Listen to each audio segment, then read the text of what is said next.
Hi guys, welcome back to my channel. It's me Sichen, and today we're going to talk about something that I'm so sorry. I don't know why I'm nervous. It's been a month since last time I told some of you guys on my Instagram about what happened, why I'm MIAing a lot, why I wasn't really updating. I couldn't set myself to film it just like now. I'm sorry if it's gonna be a little bit stumbling as usual, because I'm not really good at talking in front of the camera. This episode of my life is ongoing, so it's a little bit hard for me to talk about it, but I feel it's the right time for me to say, so at least it's kind of like acknowledging that yes, it did happen and it'll be okay. I was battling depression due to my medical condition, and some of you guys who's been following me for so long, you guys know that back then I did have a lump on my cheeks, but this one is a whole new level. Yeah, I'm just gonna go back and start telling you guys all about it. So back in December, I was at the peak of my career, in a sense of I got to do what I really love. I love editing, I love being creative, I love to come up with concept. So at that time I got an opportunity to fly to Japan to be an editor for a very dope campaign, and it was so magical in a way that they didn't hire me because I'm such a makeupholic. So the first time when they asked me to go do it, to fly to Japan one day before and just like, hey, we got this job, do you want to do it? And I was like, oh my god, like of course I would love to. Like, the team there was so lovely, everybody was so nice. I would love to make another video telling you guys all about it because it was really crazy. Like, there was a lot of unexpected stuff happens to me and it was great. But for today's video, I will tell you what happened after. So I stayed in Tokyo for 2 weeks, and after that I fly back home, and I was just editing music videos for another client of mine, and suddenly out of nowhere I start to noticing my body start changing, and I start to have like a lymph node popping up around my neck. And at first I thought that, oh, maybe it's just something normal that people usually suffer when they don't rest enough. Out of nowhere, from 1 to 6, 7, I was starting to worry that, okay, this is not normal. I talked to my mother about it, and then she was like, okay, then we should go see a doctor. Maybe, he can give you some medicine so it will get better. So I went to see the doctor, and when I went there, the doctor was just like, oh, probably some inflammation or some infection. So he gave me antibiotic, and if everything gets better, then you don't have to come back. So I took the medication for 1 week, but around second or third day, I suddenly have cold sweat, and I started to have high fever, and it gone up to 37 to 40. At the middle of the night, I'll wake up around 3 a.m. in the morning and then start shaking. My body is aching everywhere. I can feel every joint of my body. It was excruciating pain. At first I thought, okay, maybe it's a side effects of this medication. And 1 week later I went back to the doctor, and then he said, oh, I don't think it's a side effect of that medication. I think you have something else. So after that, he transferred me to another department. This one I mentioned to some of you guys on Instagram. I have very dark sense of humor. So if some of them coming out right now, I hope it's okay with you guys, because when I get uncomfortable or anything, I tend to laugh at myself and make a really inappropriate joke. So keep that in mind. When I went to see the specialist, she started mentioning, okay, if it's not infection, then there's 3 things that could happen to you right now. It could be a TB, or cancer, or HIV. Now, the moment I heard that news, I was like, TB, it's rarely gonna happen, because I usually stay at home and edit my videos, so I didn't think that it could be possible. But the second one was cancer. So I was like, okay, TB would be better. That's what I thought. And the last one was HIV. So at that time, I was really panicky. And it was actually quite funny because I went with my mom. Me and my mom would just stare at each other. And my mom was just like, HIV, and it was really funny because I think the doctor was conservative, and it was blurred out of nowhere where I'm just like, can you please ask me about my sex life, because HIV quite far-fetched. But obviously the symptom does make sense, which is swollen lymph node, have a cold sweat and fever. The nurse that drew my blood, she was super supportive, but at the same time, I couldn't be more mortified because I just kept repeating the words where I'm like, it can't be HIV. It's impossible. And then the nurse was like, it's okay, if it come out positive, I wouldn't even know about it. It will only be you and your doctor, so everything will be fine. But when she said something like that, it became, oh my God, so are you trying to tell me that I do have HIV? After that day, I came home and then I started to question everything about my life. I couldn't understand what was really going on. And at first I thought to myself, okay, it's not gonna be HIV, it's probably TB. And I do a lot of Googling. You'll be fine, everything will be okay. But because they drew a lot of my blood and then they do a lot of tests on me, so then they say the result will come back in 1 week. Those 1 week, my body just kept getting worse. My lymph node just popping up more and more, and I couldn't stay up. I always in pain. My fever is really high, but the funny thing about my fever is in the afternoon it always go down, but at nighttime it will rise up. So I start to suffer depression. But that time I still have full spirit, like in a sense of like, okay, it's okay, you've gone through before, like the lump thing, like this is not something new and you'll get through it. In a funny way, already embrace the fact that, okay, if I have HIV, which I doubt so, but at the same time it just like starts self-blaming, and I have to talk to my mother about what if I have, and will I be okay? And afterward, like, I actually embrace it in a sense where, okay, if I have it, I'm still gonna live my normal life because other people can do it, so of course I can. That possibility, and I talk to myself, I'm gonna be okay. So 1 week after, I went back to the appointment, and then she gave me a good news, and she said, congratulations, your HIV results are negative. So it was like a dark cloud suddenly just gone away, and it was the best feeling. Why did I think that I had? Like, why is there any possibility that I had? But I'm very grateful that the doctor do every test possible, because like she just really want to find out what's wrong with me. So after that high feeling of, okay, definitely not HIV, then she said, and the TB result is negative as well. So from being really high, I start to come back and think, wait, so if HIV is negative, TB is negative, so there's cancer. I just looked at her, and then I looked at her and I said, can't be. And the doctor said there's 2 ways to go about it. One is to use a needle to poke through my lymph node if I do have a tumor, that it's cancerous or not. I was really scared because this time around it's like something new for me, and I was like, okay, what is the other option? And the doctor say we have to do biopsy, because I don't to go on a surgery again. My past trauma came back. You can watch it on my old videos. So I was really against it.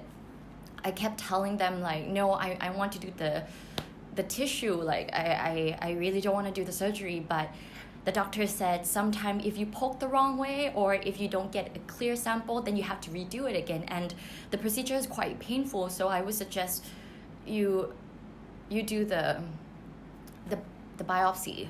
And she said, okay, whenever you're ready, we will clear the schedule for you, and you should definitely do it. And keep in mind, while that was going on, it's already 1 month in from my symptoms. So still, every night, fever, joint pain, it was the hardest thing that I ever gone through.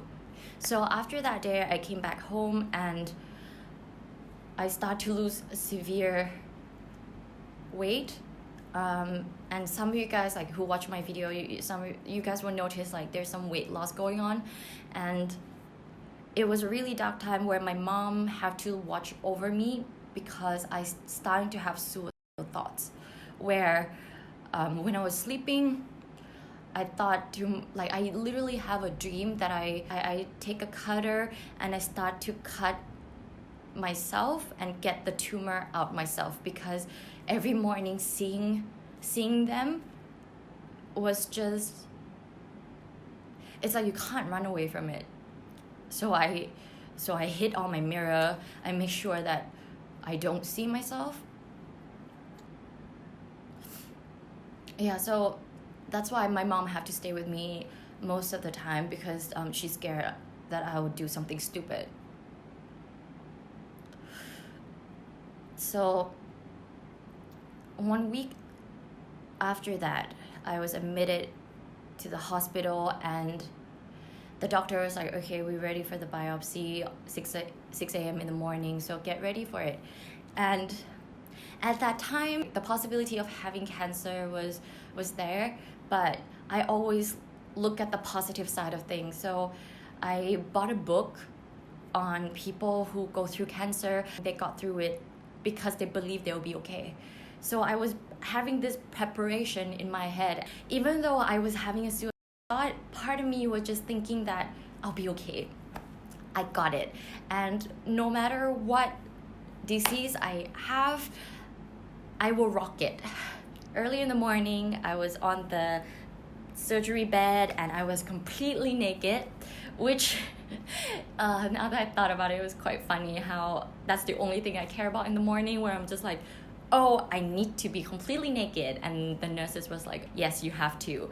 And they put a green cloth over me just to cover me up. And I think the doctor came late for like 30 minutes, but that was the longest 30 minutes of my life because I need to get over this thing. And when he came in, he was just like, okay, we're just gonna inject you with the numbing thing. I'm sorry, I don't know the medical term. If you guys know, please leave in the comments below, where they will only numb the area that they're gonna do the biopsy. So I was like, wait, I'm going to be awake again, like 3 years ago? And the doctor was like, yes, because we need to make sure that we don't cut the wrong thing. And I'm like, wait, you're gonna cut something, like, is there a chance that you're gonna cut something wrong? I was going crazy in my own head. So the doctor injected the numbing thingy, and it was like in the movie where there's a green cloth that covering my face. So I have to lie down this side like that, and then they lock my head, and then there's a green cloth covering me up so I cannot see what's going on. The moment the surgery started, I can feel like someone is slitting my neck, but it's not painful, but you can feel like somebody's just pressing. Like, if you want to know how it feels, you bring your hand up and you just press around. So it was like that, and then after that I can hear like a sound of somebody cutting something, which sound like, and I was freaking out. I was like, oh my god, it's already like they're inside, they're really inside. And then after that I can feel like something dripping all over my neck, and I was just like freaking out. And I thought to myself, okay, don't be dramatic, everything will be fine. It's not gonna be like last year, everything will be 3 years ago, everything will be peachy. And I'm so grateful for him. He's the best doctor that I could ever ask for. But at the same time, at that moment, that gratefulness was not there yet. So apparently what happened was I have 3 lumps or tumor, I'm not sure what's it called, I'm so sorry. There was 3 in a row around here. And instead of taking one out because it's for biopsy, the doctor was being really sweet. So he's like, he saw 3, so he's like, okay, might as well just take all of them out. But however, the medication, the thing that numbing me, apparently doesn't spread far enough to the other region. So from hearing, from can feel a little bit of tension, like I got electrocuted a bit, which is like not that painful, but they use like a metal sheet under my feet, and maybe because I kicked my feet the wrong way, I was moving around and my feet wasn't on that plate, and like I got like some electric shock there, but thank God it was numbing, so I was fine. He started to go to another tumor. From not feeling anything, then suddenly I can feel everything. I can feel that they're using something to burn me. I was jumping. I was screaming like a horror movie. I was like, ah! And then after that, 4 nurses quickly jumped on me and everybody screamed at me and then say, get yourself together. Like, stop moving, stop moving. So everybody holding me in, and I start crying nonstop, and I kept begging my doctor to stop. The doctor said, it's okay, it will be painful just tiny bit, but it will be fine, okay? I'm taking 3 of them out for you, so just stay still. It will be over soon. That time, my mind, it was going on like crazy. I was just like, I'm going to die, like something bad is gonna happen. I cannot do this anymore. It's been 2 months of diagnosis and my fever and everything. I just cannot do this anymore. My dramatication or my dramatic mood, like after 30 minutes, my doctor said it's done. So he sewed me up, I just flipped back normal. And then I was just like, oh my God, Susan, you are so dramatic. And the doctor came over to the table again, and he said, he just looked at me really straight, like serious face. He was just looking above me. He's like, may I? And at that time, he's a male surgeon and he's quite old. So it was become like a really weird, odd situation where I'm like, excuse me? And he's like, may I? And then he just looked down on my green cloth, and I was like, oh, I got it. So at that point, I was like, okay, I already screamed. I just had biopsy. Why not at this point? And the doctor just lifted my green cloth away. And at that time, I thought to myself, just F my life. Like, what kind of episode is this? You know, like this is not real life. Like, I just kept thinking to myself. And he lifted my armpit up and he started pressing on it. And the moment he pressed it, his face turned serious, like a little bit pale, and just looked at me straight into my eyes. And then he just give me another arm. So I'm just like raising my arm up, and then he pressed again, and then he looked at me and he said, may I again? And I'm like, the moment his face becomes serious, I felt like there must be something. So I just told him, please go ahead. So he checked my V line.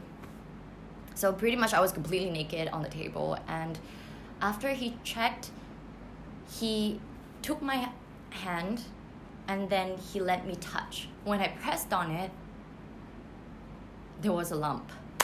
Before biopsy, I did research. Like I told you guys, I was a master of Google, and even if I have lymph node cancer, good part about it is if it's only around your neck, then there could be only stage 1 to 2. So there's a high chance of getting rid of it. But I still have that kind of hope. But the moment the doctor let me touch those areas, I was like, oh, okay, it spread.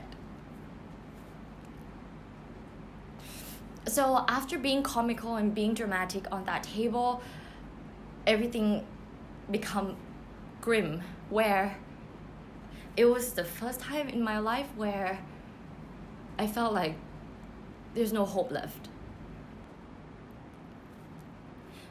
Sorry. So even though I was suicidal, but I still have hope. But until I touch it, it was really genuinely the first time where I lost all hope. I used to cry out loud, that kind of stuff, but that day on that table was the first time that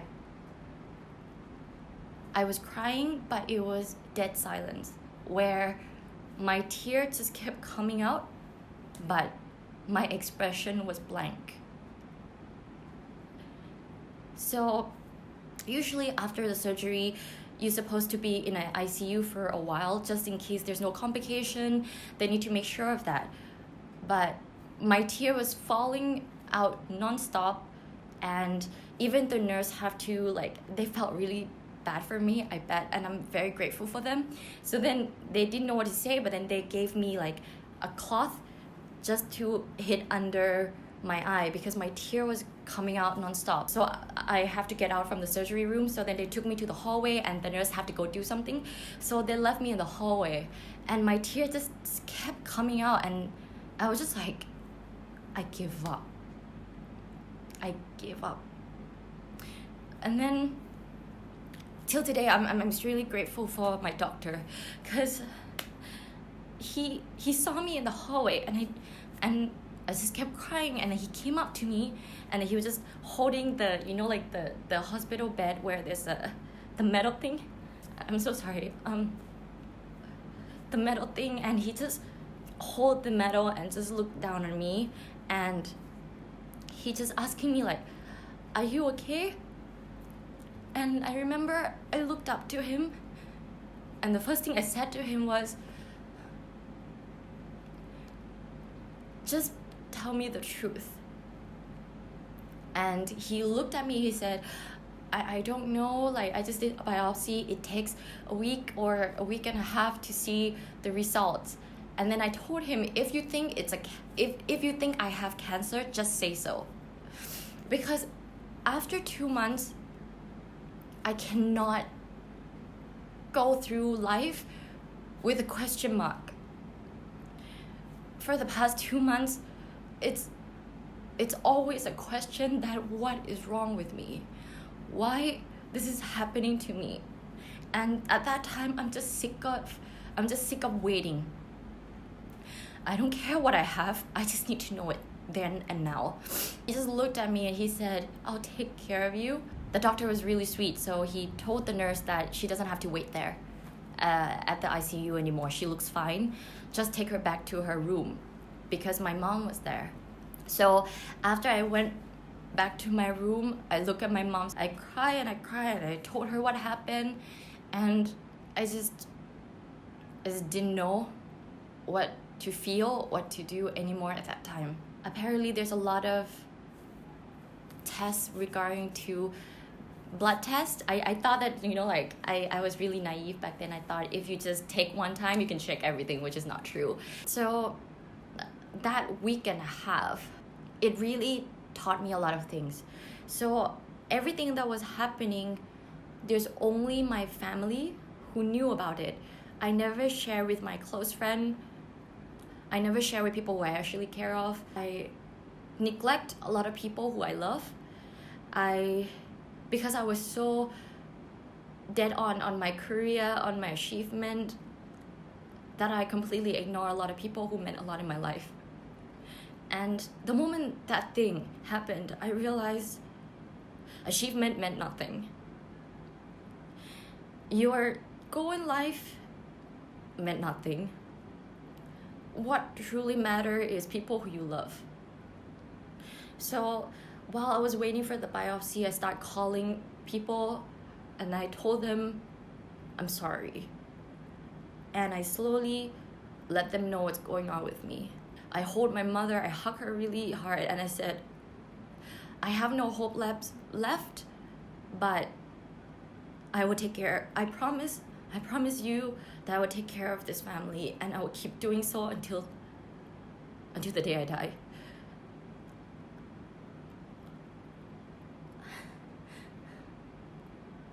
I'm so sorry.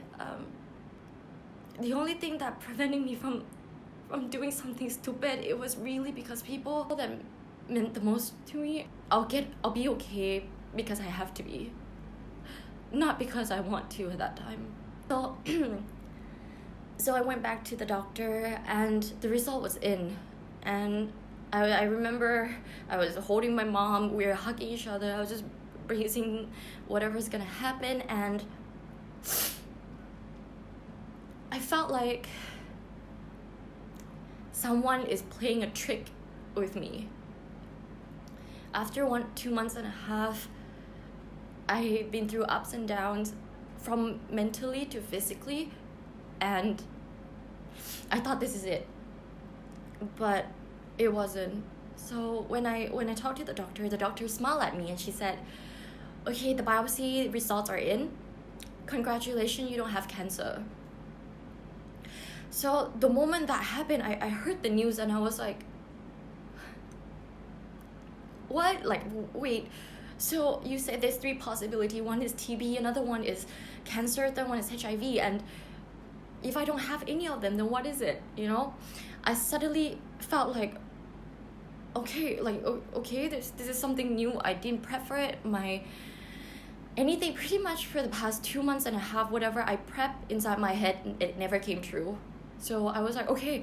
And for a split moment, I have hope again. I was just looking at my mom and I'm like, oh my God, like I don't have cancer. I'll be okay. But she was like, your blood test, you have this condition called kikuchi. At that moment when she mentioned kikuchi, I cannot wait for her to finish the sentence, so it's not fast enough. Instead, I pull my phone out and I research what that condition is. At the moment I typed it out, first thing I saw is it's curable. It's curable and it will go away on its own. I was so happy that, okay, 2 months and a half, it's just this, and I will be okay. Holy crap, like, I'm not gonna die. But then suddenly she looked up at me and she said, however, you have a high chance of lupus. And her face was so serious. It wasn't like, it's lupus, you know? She was like, it's a high possibility that you have lupus. And I just stare at her. I ask her, what is it? It's a autoimmune disease where your autoimmune tends to attack something that is healthy, or it will act up on its own. So if some of you guys who don't know what lupus is, you can Google about it. I'll leave the link below. 2 years ago or a year ago, I'm sorry, I'm not sure about that, but Selena Gomez have exactly same thing. Her one attacked her kidney, and that's why she had to have transplant. So that's the only thing I know, because I watched the news. How they diagnosed I have borderline lupus is because of the blood test. I think it's called NNA. So it came out positive, and all of my symptoms make sense because every time when I'm under the sun, I start to have rashes everywhere, and it looks like butterfly around my cheeks, and I didn't know what it was. I get exhausted so easily. After I wake up 1 to 2 hours, suddenly out of nowhere, I felt like I'm so tired that I need to sleep. So the doctor told me how this works is they will have to watch over me and see 5 years how it grows, because lupus can attack from just skin. Some people can just survive for the rest of their life. Some of them lupus never develop, but some people it start from skin. It could go to your liver, your heart, your brain, your lungs. It can literally go anywhere. So I asked the doctor, is it curable? And she said, no, it's not. And the doctor asked, does your family have history of lupus before? And then I looked at my mom and like, I never heard of it before. I don't think we do.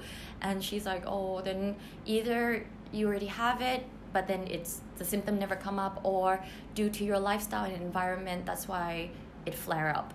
And at that time, I start to question everything about my life. Funny enough, number 1 cause of flare up in lupus is due to stress.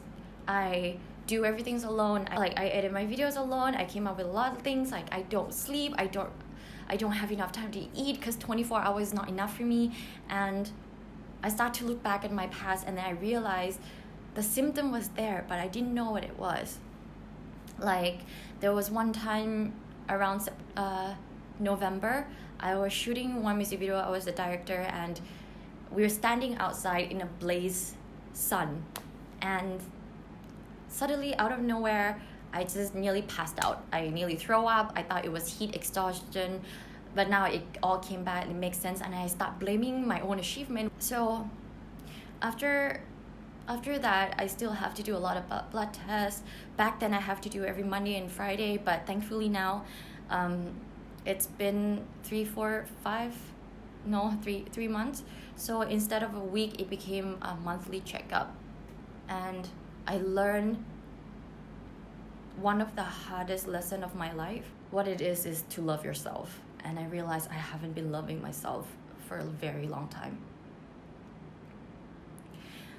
And funny enough, in a way, now that I have lupus, every time I'm stressed, my lymph node will pop up. So it's been more than 6 months now. So definitely I don't have kikuchi, because it will cure itself and it will die down. But so till today, every time I'm stressed or overwork myself in any way possible, my symptoms will come back. Till today, I think I'm slowly healing from it.